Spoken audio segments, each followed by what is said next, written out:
Player खड़ा है। मुझे फर्क नहीं पड़ता इसमें हफ्ते लगे, महीने लगे या फिर साल। जो प्लेयर अपने सर्कल में आखिर तक टिका रहेगा वो जीतेगा $5 लाख। रूल सिंपल हैं। अगर किसी भी प्लेयर ने अपने सर्कल की रेड लाइन को पार किया तो उसे $5 लाख को अलविदा कहना पड़ेगा। चैलेंज अब ऑफिशियली शुरू हो चुका है। Good luck. मेरे पीछे देखो, वो $5 लाख रखे हैं। मेरे पास तो टाइम ही टाइम है। अब से यही मेरा घर है, चाहे जो भी कर लो मुझे सर्कल से नहीं निकाल पाओगे। हाँ, वो $5 लाख सिर्फ और सिर्फ मेरे हैं। मैं 27 घंटे की फ्लाइट लेकर यहाँ पहुँचा हूँ तो कम से कम 27 घंटे यहाँ टिकना तो बनता है। यकीन मानो ये चैलेंज जितना दिखता है उससे कहीं ज्यादा मुश्किल है, क्योंकि सिर्फ 30 मिनट के अंदर ही ये हो गया। हमें हमारा पहला एलिमिनेशन मिल गया। किसी ने लाइन छू ली। किसी ने लाइन छू ली। मैं बहुत नर्वस हूँ। उसे स्क्रीन पर दिखाओ। टीजे, तुमने अपना सर्कल टच किया, इसका मतलब तुम बाहर हो चुके हो। किसी ना किसी को करना ही था, मुझे ये बलिदान चलेगा। ऑलराइट, तुम जा सकते हो। चैनलर, तुम सबसे पहले बाहर नहीं हुए, मुझे तुम पर गर्व है। मैं पहला नहीं था लेकिन सेकंड जरूर आऊंगा। रुको, क्या? रुको। वो ऑलराइट, अब 2 लोग बाहर हो चुके हैं। और अगर आप सोच रहे हैं कि चैंडलर और बाकी जाने पहचाने चेहरे इस चैलेंज में क्यों हैं? ऐसा इसीलिए है क्योंकि मेरे हर वीडियो के सबसे बड़े कंपेटिटर्स यहाँ आए हैं, मिस्टर बीस्ट के इतिहास के सबसे बड़े क्रॉसओवर को शूट करने। यहाँ हर कोई पहले भी मिस्टर बीस्ट वीडियो में आ चुका है। इन्हें पता है कि जीतने के लिए क्या चाहिए, इसलिए कंपटीशन बहुत टफ है। मैंने 1 से 100 वाला वीडियो देखा था। 42 सबसे बड़ा खतरा है। ये वही लड़की है जिसने प्लेटफॉर्म से कूदकर पूरे 99 लोगों को एलिमिनेट किया था। हाँ, क्या ये तुम्हारे जंगल वाले घर से भी बड़ा है? ये लिटरली मेरे और क्रिस के घर से बड़ा है। उसे भी मेरे साथ यहाँ डाल दो, मजा आएगा। और सबकी टी शर्ट के पीछे वो पैसे लिखे गए हैं जो उन्होंने पिछले वीडियोस में जीते और हारे थे। तो लैनन ने हारे हैं $2 लाख, $2.5 लाख, $10 लाख, $25 लाख का एक प्राइवेट जेट और क्यूब में $10 लाख। जिमी के साथ घूमना पसंद है क्योंकि वो मुझे फेलियर्स की याद दिलाता है। और अगला एलिमिनेशन चौंकाने वाले तरीके से हुआ जिसकी मैंने कल्पना भी नहीं की थी। अरे बिल्कुल नहीं। बिग जस्टिस बाहर हो गया। तुम बाहर क्यों आए? तुम्हें ये टॉयलेट इस्तेमाल नहीं करना था? नहीं। ठीक है, इसकी वजह से तुम बाहर हो गए। मुझे बुलाने के लिए शुक्रिया। कोई बात नहीं। ये था एक बिग बूम। जो आखिर तक टिकेगा वही जीतेगा। तो सारे कंटेस्टेंट्स को अपने छोटे से सर्कल में ही सोना पड़ेगा। लेकिन लग रहा था कि जियो के कुछ और ही प्लान्स थे। और अगर आपने पहले भी हमारे वीडियोस देखे हैं तो आप समझ ही गए होंगे कि वो क्या प्लान कर रहा है।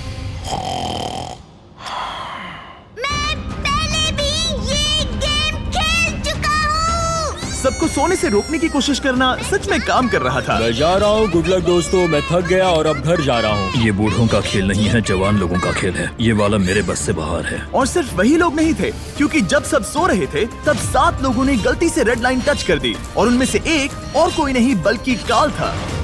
मैं उठा तो मैंने देखा मेरा पैर लाइन को छू रहा था। पहली रात के बाद 14 प्लेयर्स पहले ही $5 लाख जीतने का मौका खो चुके थे। और अब और भी लोग बाहर होंगे इस अगले गेम में जो सबका पसंदीदा गेम है। गार्ड्स, ब्लॉक्स ले आओ। अरे क्या बात है। अरे नहीं, टावर्स नहीं। क्योंकि तुम सब बहुत ही एक्सपीरियंस्ड प्लेयर्स हो तो मैंने सोचा कि सबके लिए अब तक के सबसे मुश्किल गेम को वापस लाना ही सही रहेगा। मैं 20 गेम्स में पहले इसी वजह से बाहर हुई थी, मगर इस बार नहीं। तुम्हें बस इतना करना है कि रेड ब्लॉक के ऊपर एक टावर बनाना है। ध्यान रहे कि तुम्हारा टावर गिरे नहीं। मैं कुछ मिनटों में वापस आऊंगा। मैंने ये 20 गेम में देखा था और ये बहुत मुश्किल लग रहा था। मुझे नहीं पता मैं ये कैसे करूँगा। मुझे नहीं लगता कि इसमें से बहुत से लोग बच पाएंगे। उम्मीद है मैं उनमें से एक ना रहूं, या उम्मीद है कि उनमें से एक रहूं। विल्डरनेस वाले वीडियो में तुम दोनों एक दूसरे के खिलाफ थे। क्या अब तुम साथ मिलकर काम कर रहे हो? अभी तो मुझे इस पर भरोसा है। क्या मैं कूद कर देख सकता हूँ या नहीं? हाँ। ऑलराइट, लेकिन अगर तुम इसे पकड़ोगे तो ये हट जाओ यहाँ से। सबको अपने टावर्स के बारे में कैसा लग रहा है? बहुत बढ़िया। कंट्रोल रूम, 24 घंटे का टाइमर शुरू करो। अब से अगर अगले 24 घंटों में तुम्हारा टावर गिर जाता है तो तुम एलिमिनेट हो जाओगे। Oh my God. और इसे और मजेदार करने के लिए गार्ड्स सबको एक एक डॉज बॉल दे दो। जब वो 24 घंटे का टाइमर 0 पर पहुंचेगा तो लाइट्स रेड हो जाएंगी और तुम्हारे पास ठीक 10 सेकंड होंगे किसी और के टावर पर डॉज बॉल फेंकने के लिए। अगर तुमने किसी के टावर को गिरा दिया तो वो एलिमिनेट हो जाएगा। अच्छे दोस्त बना लेना क्योंकि तुम नहीं चाहोगे कि 20 लोग एक साथ तुम्हारे टावर पर डॉज बॉल फेंकें। चलो देखें हमें किसे बाहर करना है। उम्मीद है तुम्हें अपने पड़ोसियों पर भरोसा हो। हमने एक अच्छा सा ग्रुप बनाया है। देखो हमारे आसपास कुछ लोग हैं जिन पर मुझे ज्यादा भरोसा नहीं है। कोई मेरे टावर पर डॉज बॉल फेंक सकता है और मैं एलिमिनेट हो सकती हूँ। मैं थक चुकी हूँ, मुझे सोना है, पर मुझे नहीं पता कि कैसे सोऊं। लेकिन कुछ लोग सोए ही नहीं। उसके बजाय उन्होंने अपने टावर को बचाने पर फोकस किया।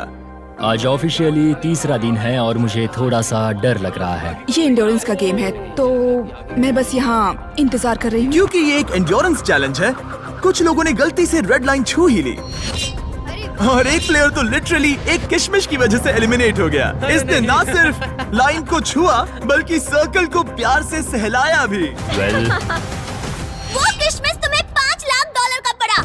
लेकिन ज्यादातर वक्त दोस्त बनाने और ये तय करने में गया कि डॉज बॉल्स किस पर फेंकने चाहिए। यही दिक्कत है, हमें पता नहीं कौन किसके साथ है और कौन किसे बचाने वाला है। वो पल आने ही वाला है। यो, हम किस पर फेंकने का सोच रहे हैं? जेरेमी, मैंने उसे टीवी पर देखा था। मुझे लगता है उसे बेहतर फैसले लेने चाहिए मेरी थे। हिट लिस्ट में कुछ लोगों के नाम हैं और वो है रेन। मुझे पता है ह्यूगो कुछ नहीं करने वाला, लेकिन उसके अलावा गलती से भी करेगा क्या? लगभग 24 घंटे अपने टावर्स की रखवाली करने के बाद आखिरकार सिर्फ 1 मिनट बाकी है। तुम सबके पास काफी वक्त था दोस्त बनाने, स्ट्रैटेजी सोचने और अपने दोस्तों को पहचानने के लिए।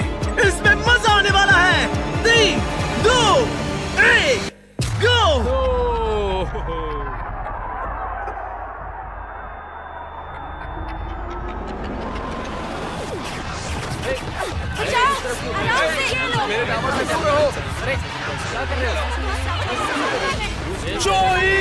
जेरेमी आउट हो गया। मार्क भी आउट।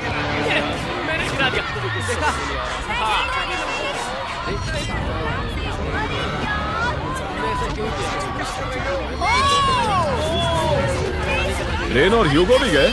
ऑलराइट, और फायरिंग रोको, फायरिंग रोको। अगर तुम्हारा टावर अब भी खड़ा है तो तुम गेम में हो। Let's go. यकीन नहीं हो रहा कि मैं बच गया डूड। ठीक है जेरेमी, तुम 20 गेम्स में हारे थे और अब शायद तुम वो पहले इंसान हो जो जोई से हारा, और वो भी किसी हॉट डॉग खाने की कंपटीशन में नहीं। तुम जा सकते हो। Thank you. ठीक है मार्क, तुम भी जा सकते हो। लेकिन अब तक का सबसे ब्रूटल एलिमिनेशन तब हुआ जब ह्यूगो ने रेन को एलिमिनेट किया। जो तुमने अभी अभी देखा उसे मैं इंस्टेंट कर्मा कहूंगा। ह्यूगो, तुम्हें अपने लिए क्या कहना है? अगर इसने बंकर में थोड़ा और खाना बनाया होता थोड़ी हेल्प कर देती। रुक जाओ ह्यूगो, ऐसे मत एक्ट करो जैसे मैंने बाथरूम साफ नहीं किया, फ्लोर नहीं पोंछा। तुम दोनों अब निकल सकते हो, बाहर का रास्ता उस तरफ है। ठीक है, ध्यान रखना। और बाकी सभी प्लेयर्स, तुम अपने टावर को गिरा सकते हो, तुम सब बच गए। जितना हो सके आराम कर लो क्योंकि कल तुम में से आधे लोग घर जाने वाले हैं।